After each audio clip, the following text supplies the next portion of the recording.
was born in 1906. And unfortunately, he was born with a condition where he went blind very quickly, completely blind in infancy. Nevertheless, he grew up healthy and happy. He had a job, he had a family, he worked as a machinist. And at the age of 52, this was 1958 now, he underwent cornea replacement surgery, which took him from complete blindness to nearly normal vision for the first time in 52 years. Now you might think that that was a good thing. He certainly anticipated that it would be a good thing. But what happened was he found himself surrounded by unidentifiable monsters all day, every day. Everything he saw, he could not identify it. He'd come over here and say, "What the heck is that thing? How incredible." And it wasn't until he did this, he touched it, he'd say, "Oh my gosh, it's a door." As soon as he walked away, "Oh my gosh, what is that horrible thing?" Monsters, monsters everywhere. He couldn't keep his job anymore. He could no longer operate the machinery because he could see them. And after only 2 years, he took his own life. Why would his brain do this to him? Certainly he understood the way the world looks. He knows where things are, how to get around. His brain was completely unable to translate his personal experience of the here and now with the input it was receiving and correctly interpret it. Are all of our brains potentially that fallible? Can the same thing possibly happen to any of us? Now everyone keep your eyes on me for a moment. You saw our lovely hostess, Sheila Cole, who introduced us. She was wearing a green sweater, a white shirt. Now just with the photograph in your mind's eye of her standing up here, by a show of applause, tell me if you think she was wearing white pants. Tell me if you think she was wearing black pants. Blue pants. Most of you still haven't gotten it. Well, she was wearing white pants. I cheated there. But did you notice, looking at that picture in your mind's eye, was it as easy to study as a photograph? Let's see if someone can do this.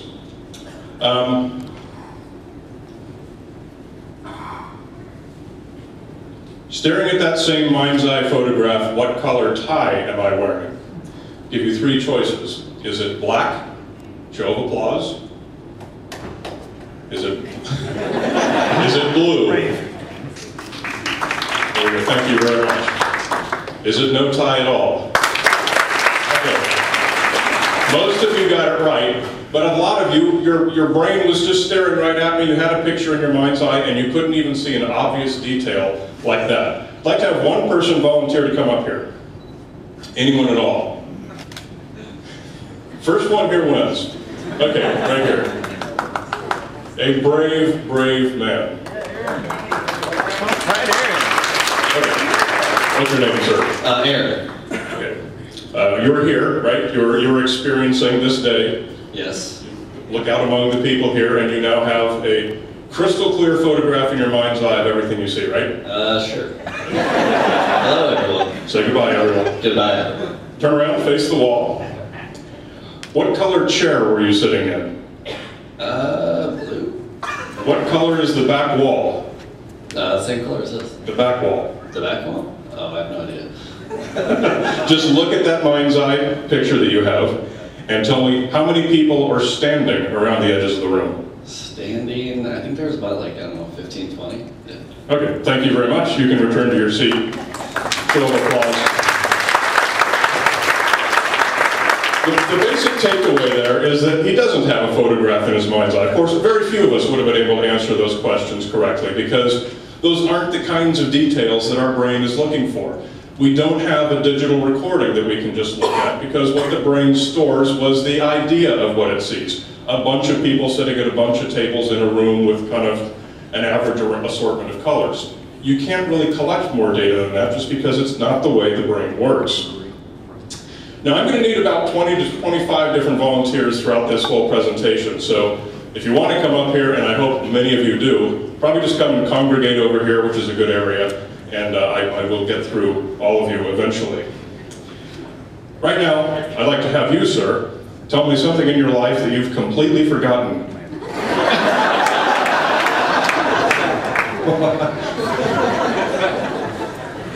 How can that be if our brains are so great? How can we completely forget things like that? Now, the podcast that I do, Skeptoid, is about basically challenging things that people believe in popular culture that aren't true, when there is in fact a far more interesting explanation based on real science, real history, things that we can actually learn and understand the way the world works. A lot of that stuff is way cooler and way more interesting. However, I'm often hobbled by listeners who say, that's not true because I have a personal experience that tells me that you're wrong. I personally saw a UFO, so I know that those are real. I have a personal experience with a ghost, so I know that ghosts are real. I personally know that organic food tastes better because I've had it myself. These are the kinds of things that I get all day, every day. And it's really hard to convince people that personal experiences in just about anything are about the worst way to learn anything. Because our brains simply don't work that way. That's not what our brains were designed to do. Our brains are designed to interpret and not to actually gather hard data.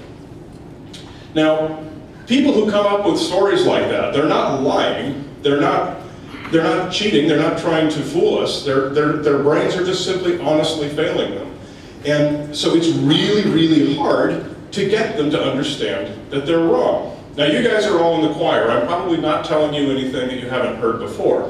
But what I want to do today is a series of demonstrations to help you understand and that you can use on people to explain to them why their personal experiences are unreliable. So what I'd like to now have is a crowd of 10 people, a line of 10 people. And this is really easy, so feel free to just jump on in. Any 10 people at all.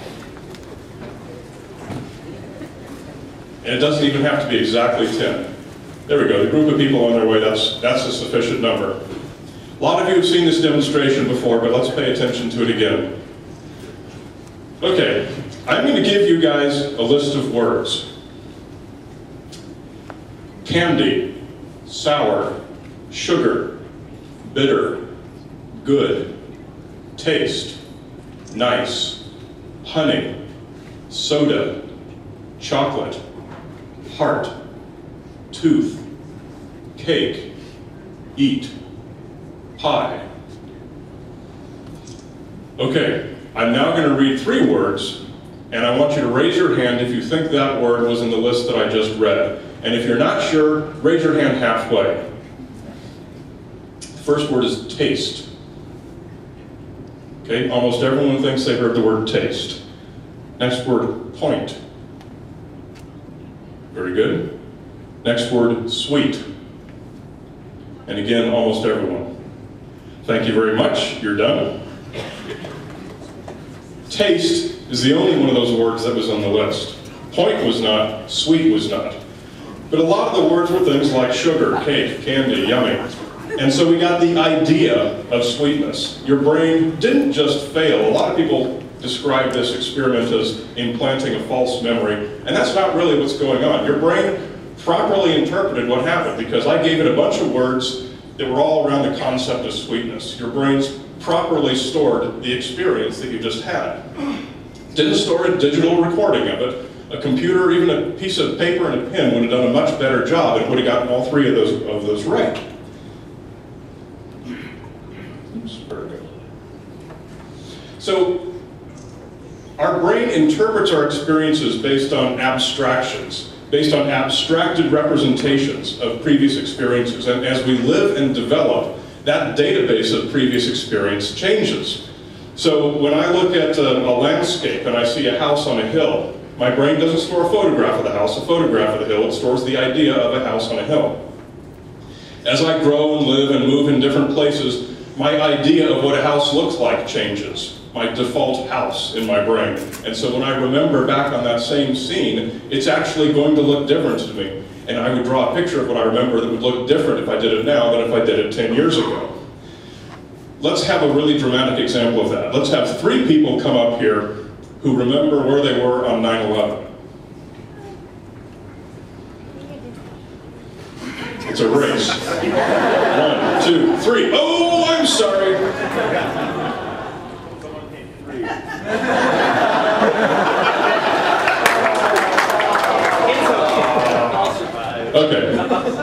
Give me the 10 to 15 word version of where you were on 9/11.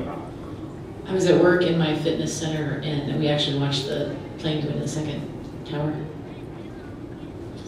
On a bus headed into middle school, heard the announcement over the radio.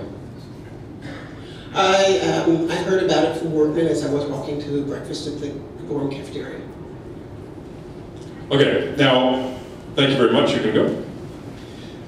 When asked a series of 7 questions that ask for specific details about when, where, what time of day, who was present, details like this, it turns out that about 1/3 of people get most of those questions right when they're asked 5 years after the event or when they're asked 2.5 weeks after the event. A bunch of people were asked their experiences 2.5 weeks after 9/11 and then 5 years later.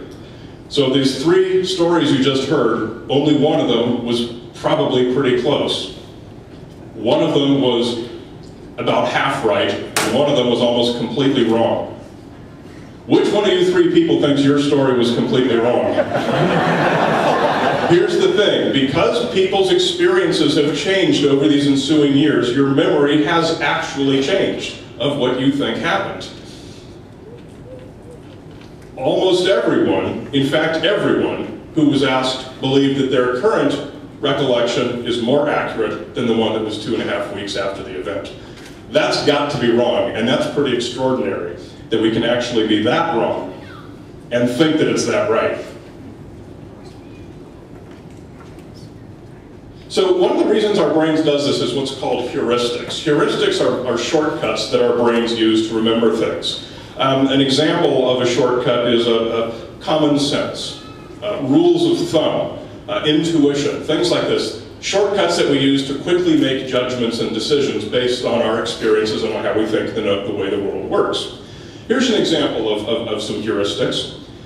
By a show of applause, how many people avoided flying after 9/11 because flying seemed more dangerous? Some people did. Be honest, don't be shy. Enough people in here honestly avoided flying, or at least had the idea that flying was probably more dangerous. In fact, what happened was that the 2 years after 9/11, 1,600 extra people died in road accidents above the average because they didn't fly. And nobody died in plane crashes. So that was a heuristic that was just straight up wrong. Your brain gave you bad advice based on one of these methods that it uses to interpret the world around it. Let's have 3 more people, and I want 3 specific people who didn't go to your high school reunion because you didn't like those people.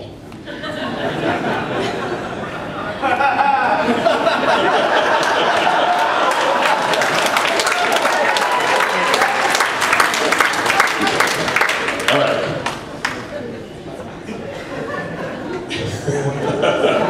I can't wait for yours.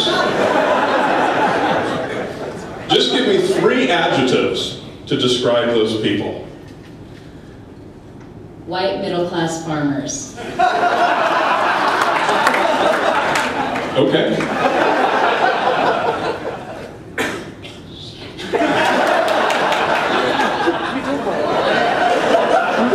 Didn't we go to the same high school? White, immature, racist. No. Rude, condescending, and annoying. Okay. How long ago was this? Oh, you didn't say that. No. It wasn't last week, though. Okay, so you didn't like them because they're white? I didn't like them because they liked being white a little too much.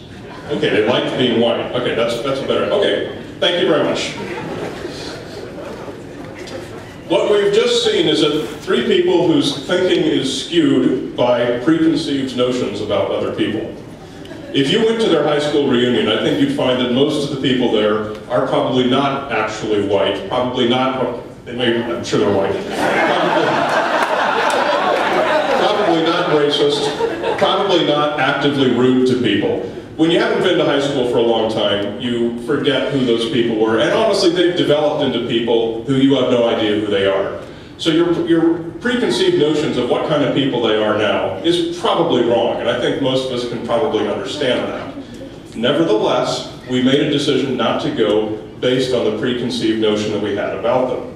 Now, preconceived notions, they taint our experience because they're a part of our experiential database. And it's this whole idea of the experiential database that's always building and always changing, which is why our interpretations of our personal experiences are so screwed up. Preconceived notions by themselves are not necessarily always wrong. They're not necessarily bad. In fact, let's have one person come up here who is an athlete who has chronic athletic injuries and likes to treat them with ice for pain or inflammation. And if nobody volunteers, I can certainly do that. Is that someone coming up or someone running away? Certainly there's somebody who treats athletic injuries with ice in here. Don't tell me nobody exercises in this state. Here we go. A brave individual. And this is really simple. You're walking up here, pretty much to turn around and walk right back. Would you tell people that ice is effective for treating pain and inflammation? I would tell people that it does no harm. That's why you do it? Because it might help and it's supposed to not do harm. Okay. Fair enough. Thank you very much. Most people would say yes, and of course this is something that virtually every doctor does indicate for pain and inflammation for athletic injuries is ice. And giving that answer is exactly the same answer that someone who is very serious about acupuncture is going to give, or any of the other half dozen alternative medications that in fact don't do anything to treat pain or inflammation. However, they believe it just as profoundly. Why? Based on their own experiences. Ice also has as much of a placebo effect as anything else. It's going to help you whether you had any pain there or not, or you're going to think that it helped you.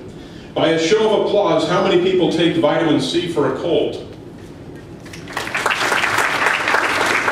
I certainly do. How many of you have over-the-counter cough syrup at home?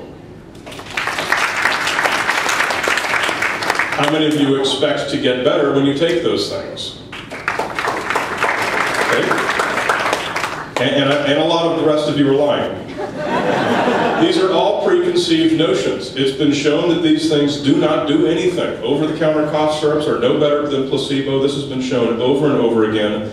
And taking vitamin C for a cold has no effect on the severity or duration of colds. These are things that we know for a fact, and yet they are so deeply ingrained into our perception that we accept them. We all think that they work, we all continue to use them, and we believe that they work because we get better naturally, and so we attribute it to taking that medication. Preconceived notions. We rely on them. Now, does anyone have a pencil and paper? As many of you as can come up with something that looks like a pencil and paper, get ready to write or draw something here. Let me see if I'm going to skip ahead to give you a minute to do that. Okay, let me go backwards and forwards here.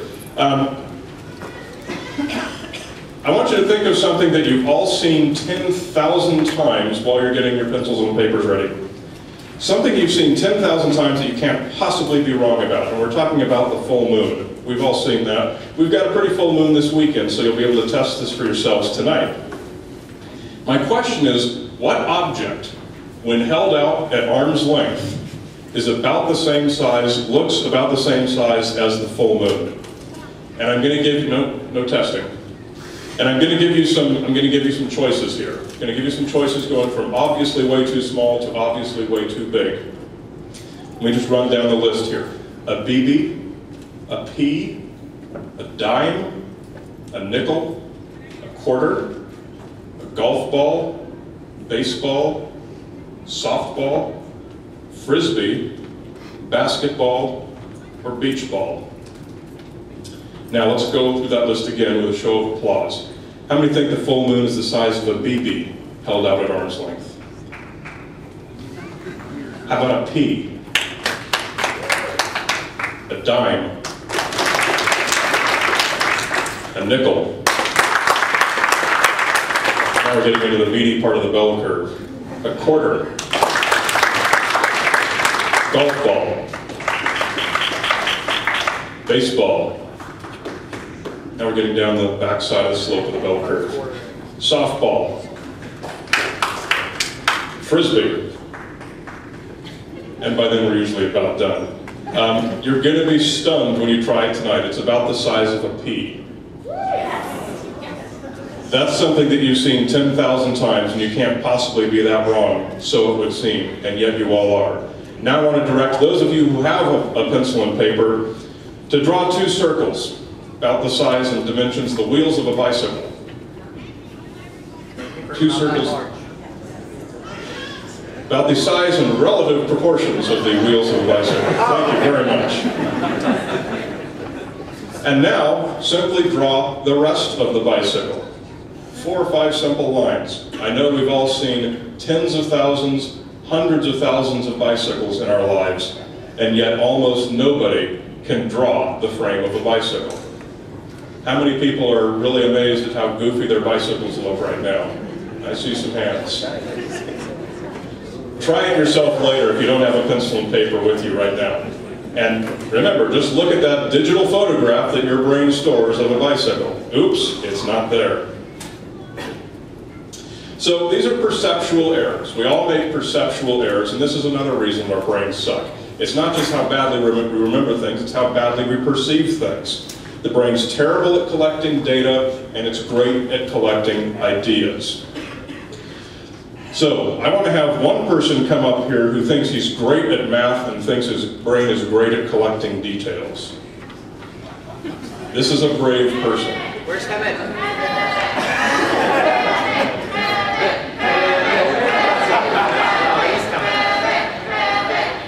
Hey, Hemet can't take the heat. Oh, I'm sorry, you're too late. You chickened out.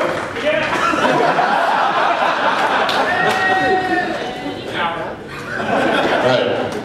This is really simple. I'm just going to give you a string of numbers, and I want you to repeat that string of numbers to me.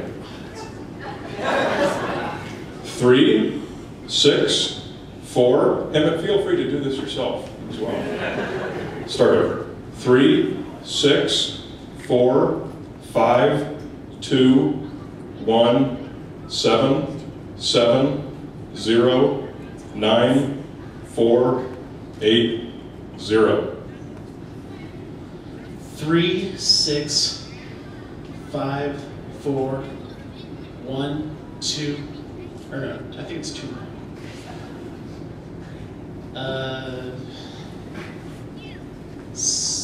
I think it's 8077, and I can't remember. You actually did amazingly well. That was wrong, but thank you. Most people don't even get the first 3 numbers. You got to, well, you transposed about the 2 out of the first 5 numbers, but that's very good. But think what a better job a simple pencil and paper could have done than this extraordinary human brain that we brag about so much. As simple a task as that, and it's just utterly useless in almost everyone. So while we're on the subject of perceptual errors, this is a really neat demonstration of how we perceive everyday things. And I'm going to need 5 volunteers to come up here who are good, who believe themselves to be good at perceiving things, the size of things around them, things that they've seen. You think you're pretty good at perceiving those. 5 people. And this one's fun, so don't be shy. It's not embarrassing.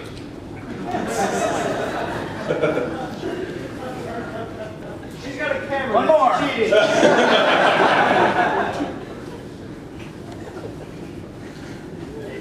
One more? Okay, here we go. Okay, here, I'm going to take you over here one at a time.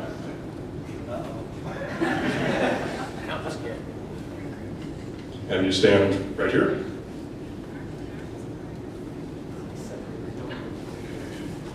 This way.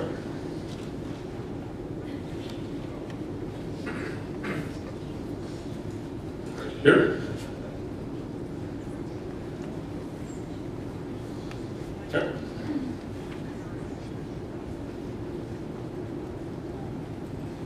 Right here.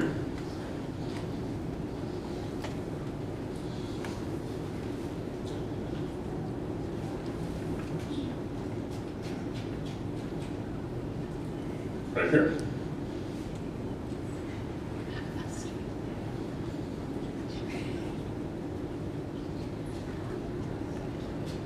Right here.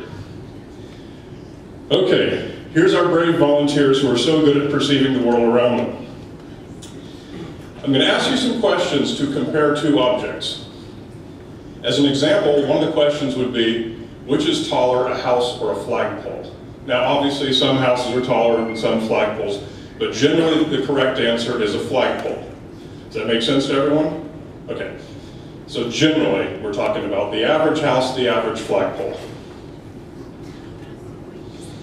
Okay, gonna go down the list. Which is heavier, a school bus or a locomotive? Locomotive.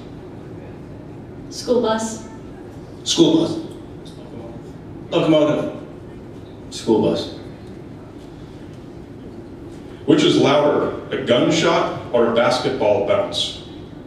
Basketball. Basketball. Basketball. Gunshot. The basketball bounce. Which is physically larger, a novel or a dictionary? Novel. Novel. Who wrote it? No. Dictionary. The novel. Okay.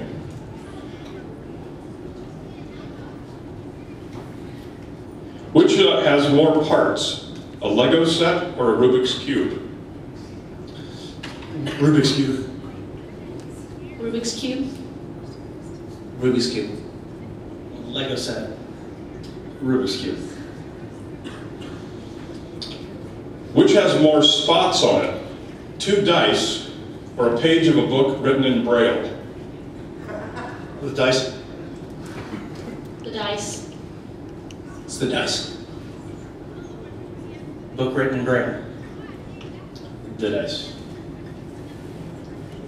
Which goes higher, a balloon or a rocket? Blue. Definitely the balloon. The balloon. Rocket. The balloon. Which holds more water, a bucket or a wheelbarrow? Bucket. Bucket. A bucket. Wheelbarrow. The bucket. Okay, and one more. Which looks brighter in the night sky, Venus or the full moon? Venus. Venus. It's Venus. Full moon. Venus.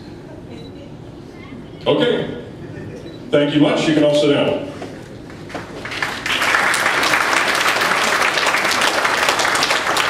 One person did not sit down. He did not sit down because I gave him a secret instruction different than the secret instruction I gave the others, which was to answer all the questions wrong. Simply told you not to sit down when I dismissed everyone. So you didn't crack. Most people crack. Were you thinking about cracking? I was when after we got about the 4th question, it's like, how could they answer that way? And I finally figured it out, but You did figure it out. About what point? How many questions in? right before the balloon and wheelbarrow. And did you consider answering wrong at any point? No, You never felt pressured to answer wrong. no. You must have felt some pressure. You must have felt some confusion. What the heck is going on?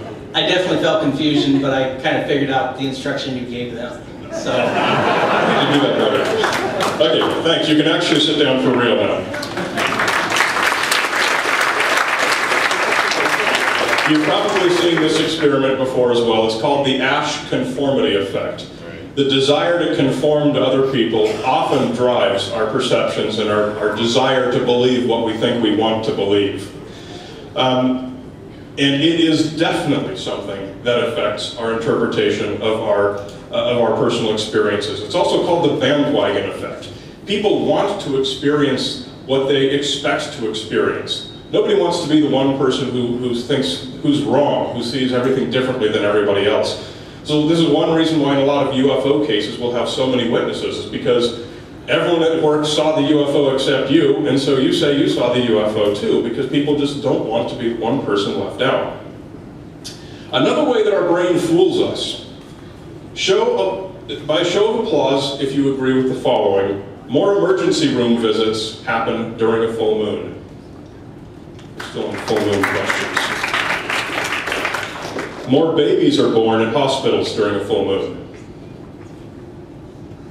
No applause? Nobody thinks that? More police calls for violent crime happen during a full moon. Okay. Almost everyone who works at hospitals and in law enforcement firmly believe these things, and the data clearly show that none of them are true. Babies are not born on full moons. There are not more violent crimes on full moons. There's not more emergency visits during the full moon.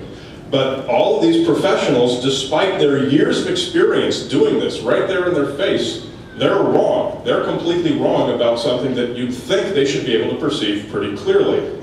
This is just confirmation bias, which we've all heard of. This is where you notice the hits, you notice the things that confirm your belief, and you don't notice or don't happen to remember or don't think of it when it doesn't confirm your belief. Two babies get born within 10 minutes of each other. Someone says, oh, it must be a full moon. No, they don't think of it again. But if it is a full moon, they go, but, you see, that's why. Confirmation bias, it's very powerful, very effective, and very common. Now, one of my favorite examples of this whole thing comes from the Robert Heinlein book, Stranger in a Strange Land. They have these characters in that book, great book. They have these characters called fair witnesses. And fair witnesses are people whose job is to perceive things, to see what goes on around them, to notice things, and to keep very careful track of everything that happens. And their testimony is legal proof in a courtroom. And at one point in the story, they ask a fair witness, what color is that house up on the hill? And she answers, it's blue on this side.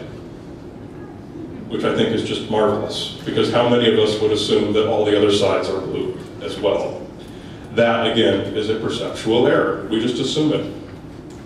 Can we all get to the point where we only realize that the side facing us is blue? That's the big question. So that's the end of the talk, but I want to give you a couple of other things. Do we have time, or are we in time? Who's in charge of the clock? What are we doing, Q&A or what? Okay, if anyone has any questions or answers, feel free to ask and answer them among yourselves. If there's any questions, I guess come on up and ask at this mic. But while you're doing that, are you here to ask a question or to take over your emceeing duties? Pass the mic around if people don't. Okay. Pass that mic. Is this one live? Yeah. Okay.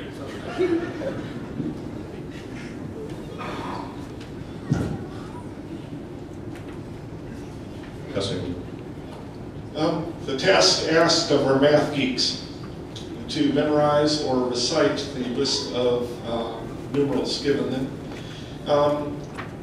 Have you heard, or do you think that it might have been a little unfair of them for the reason that they're literate, whereas an illiterate person is dependent on his memory and might have a better developed capability to memorize strings or information because they can't resort to paper?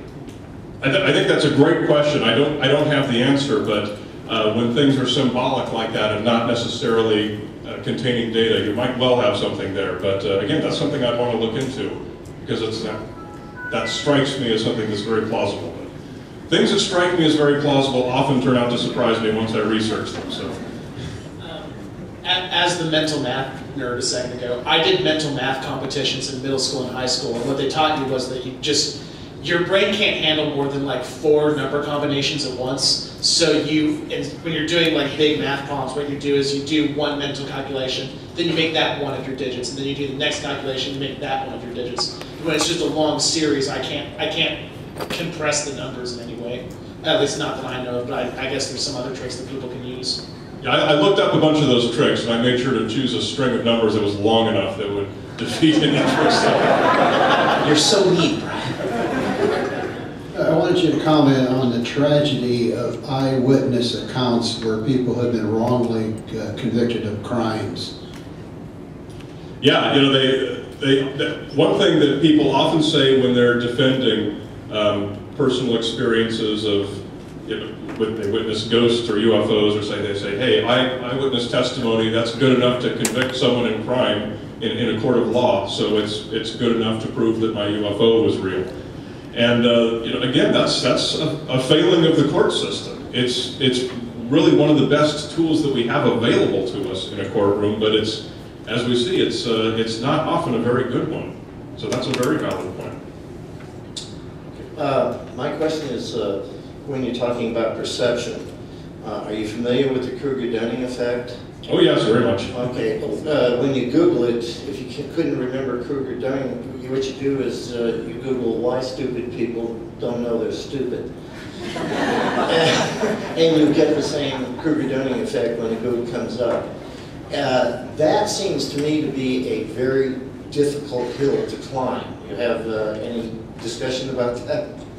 That comes up all the time in researching my various episodes.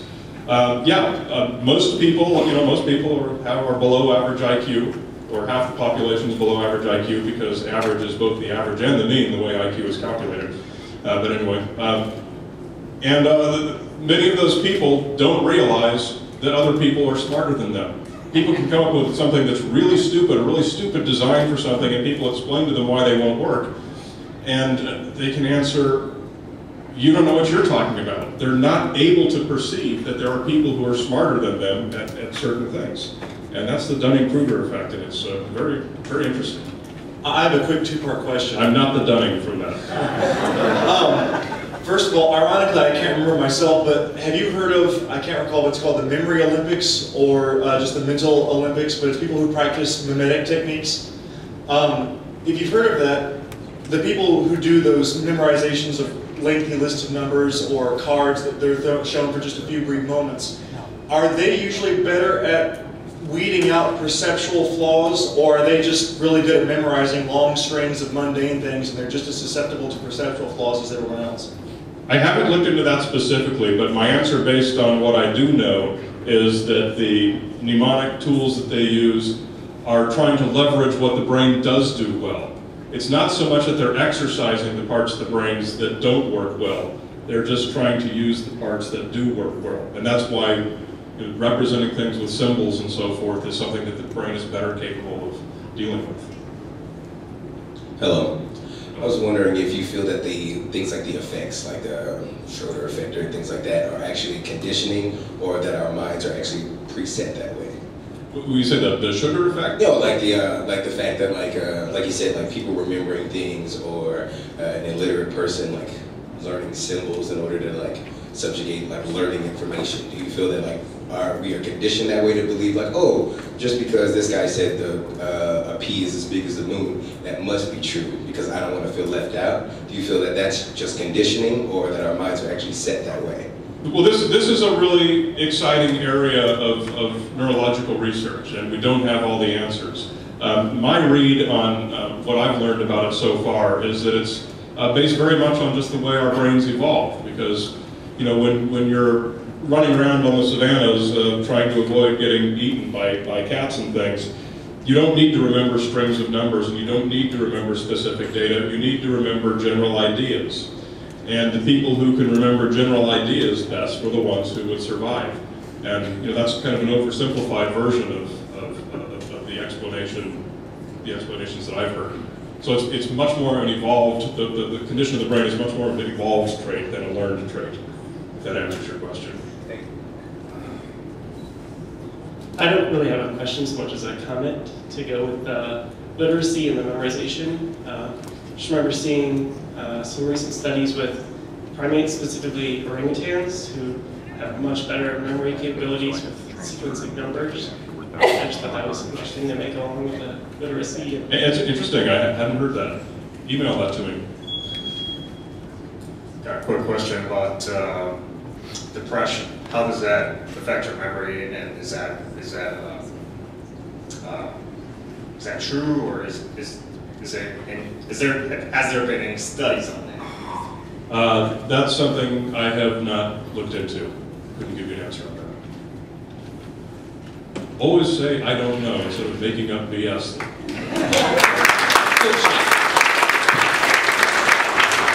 We have time talking earlier about eyewitness. Would you care to comment on how that relates to the gorilla test, or the gorilla, the movie with the gorilla and the volleyball game? Are you familiar with that? Yeah. The invisible gorilla. Everyone's seen the invisible gorilla video, right?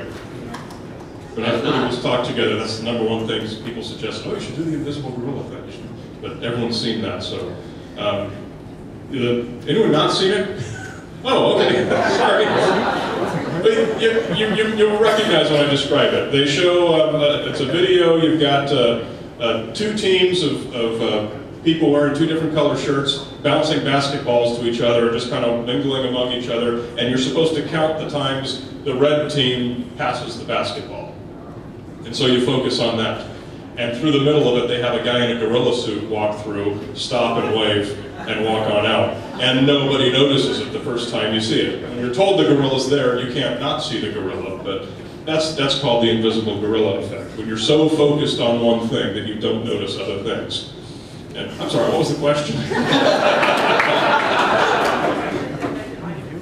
Relating that back to eyewitness testimony? Well, yeah, I mean, I don't have a specific example to go on, but almost always when you witness an accident or you see something happen, you are focused on something else. If there's an accident that happens over here and I'm driving my car, I don't look to see what, until like the accident's already happened. Maybe I saw it out of the corner of my eye, but if it's not what I was focusing on, I'm not going to remember it very well. But as soon as I do hear an accident and I turn and I look my head and I see what's going on, my experiential database of what constitutes an accident tells me, oh, well, this car must have come from there, and this car must have come from there. My brain invents a version of the accident, and that's what I'll tell people happened. And that's a huge problem. What's the name of that effect? Someone shout it out if you can remember. Confabulation. What is it? Confabulation. Yeah, this confabulation, but there's a name like named after a researcher. I can't call it to mind. But anyway, that's a very real thing. Pickpockets, the stage. Pickpockets, get attention focused on one thing. And of course magicians. That's what the whole magic trade is all about. When talking to very religious people, one of the most common things they bring up is their personal experience. They'll say, I've seen healings happening, I felt the Spirit move through me, and you can't tell me that it didn't happen. So when I tell them that I saw those things and felt those things too, and now I no longer believe that that's what I actually felt or saw or experienced because of everything that you just said, they look at me like I'm absolutely insane. How do you talk to those people, try to get them to understand how fallible we are without going through an hour lecture on it? Yeah, I mean, remember some of these little demonstrations and tricks, and if you can employ them, do so. But like you say, it's what it's all about. You now know, you've now known that you've come to find out that your experience was probably bogus and based on other factors that had nothing to do with a spirit coming inside your body and warming the cockles of your heart. That there are certainly many other possible explanations, including nothing happened at all. So how do you convince people of that? It's just by exposing them to examples like these and getting them to question their own real experiences. That's the value of doing things like having people actually participate in some of these little tests. And some of these aren't necessarily the best ones. They're just ones that are convenient to do in this environment, you know, with no other props or having Confederates hidden among the crowd and things like that would make some of these work better. But there are lots of things you can do to help people show their own fallibility. You gave examples regarding flu medicines and how we believe they work. To what extent are we influenced by what we see in the advertising? But they're heavily advertised. Most of these medicines are heavily advertised too. Yeah, just look at the Olympics right now. You see so many of the athletes wearing the colorful, sticky, elastic tape on their skin that does nothing whatsoever. And chiropractors are just making a killing selling this stuff. In fact, I know as a volleyball player myself and as a victim of many past orthopedic surgeries, I had the same doctor as Kerry Walsh, who's the taller of our American beach volleyball players. And according to him, she was paid $150,000 to wear that stuff at the Beijing Olympics in fancy patterns. I'm not sure how that answers your question, but it's a neat anyway. All right, I think we have time for one more question. Anyone?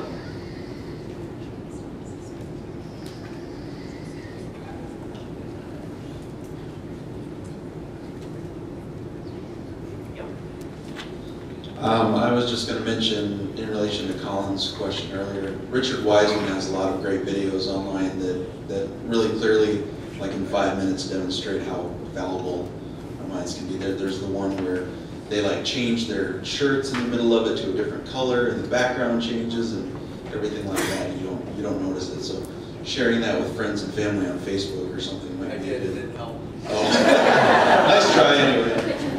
Yeah, richardwiseman.com if you want any of those little videos to share with people. Great examples of most of what we've talked about, if not all of it. In fact, some of these came from one of Richard Wiseman's books. Let me leave you with one little thing. Here, you got your left hand free. I've got you got your, let's see if I got my right hand free. I want you all to do this. With the person next to you, come around over here. Do the, this is the church, this is the steeple thing, like that. Some people have seen this. So you got your index fingers together like this, and then do this.